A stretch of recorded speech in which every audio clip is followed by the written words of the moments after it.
before we get there, I wanted to dig into a couple of things that are in my mind and swirling that we finally will get answers on. And I want to start with the LA Chargers, because I'm at a weird impasse.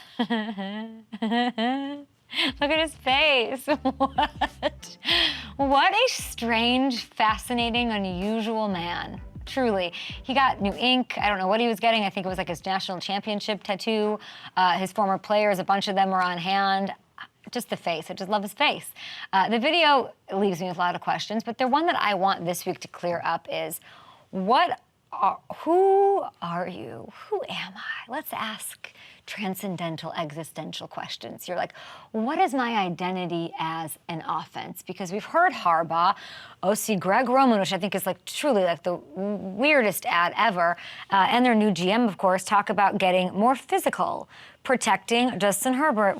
Who would have thought? That would be pretty smart. And then, of course, building up the run game after losing a guy who ran and caught the ball for them at the running back position pretty well for a couple of years.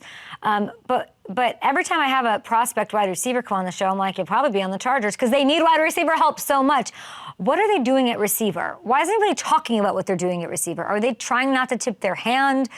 Will this draft actually be focused on the trenches like they're saying? We're going to get a better idea this weekend, of course, starting at 5 overall. Now, here is pre-tat Jim Harbaugh from the annual league meeting last month talking about the decisions that front office is facing.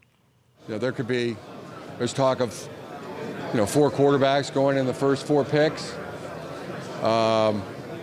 Boy, if that happens, then that pick really becomes like the number 1 pick in the draft. If 4 quarterbacks go in the first 4 picks, that's not like the 5th pick anymore. That's like the number 1 pick of the draft for teams that have a great quarterback already. Okay, so you need a wide receiver. Let's take a look. Grab a wide receiver, right? The Chargers have just 4 guys on the active roster right now following the departures of Keenan Allen and Mike Williams. So there's a real chance that Marvin Harrison Jr. will be on the board at 5 for LA. It's almost certain that 2 of the top 3 receivers between Neighbors, Rome, they're going to be there. Are the Chargers really going to pass on one of those guys given what their receiver core looks like right now? What am I missing? About half the prominent mock drafts out there, the ones that we look at and trust, they have the Chargers going O-line. Joe Alt at 5, I wouldn't hate that, I guess. Or there's a world where they trade down to get somebody else. Trenches. I don't know.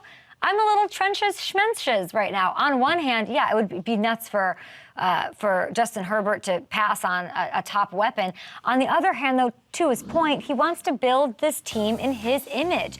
His identity, whether you look at Michigan or his time with the Niners where he was successful, it was all about trenches, running the football, building a strong defense. You can see it here. The Niners passing game 28th, the run game and defense ranked in the top 5. And, that wonderful tattoo with the starting quarterback throwing for under 200 yards a game. So the more I think about it, the more I can see this pick turning into something that is not the wide receiver that I'm hoping and dreaming for. Whichever direction they go in, we're gonna have our answer. Are you getting a receiver? What is this team gonna actually look like? Are we really just gonna run the ball? We want Justin Herbert with that arm and that talent throwing less than 200 yards? I don't know. I don't know if that's what we're gonna do. All right, that's all for now. Hamilton, this is literally, truly a huge question that I have, and that you and I went on this 3-hour on the phone wormhole about like what is the Greg Roman fit? Yeah. What does this look like with these 2? So it'll be interesting to see if they take Joe Alt, which I wouldn't hate, I guess. Yeah, it makes sense when you look at Harbaugh's history for sure. But we're gonna get a lot of answers this week. Great guest lineup.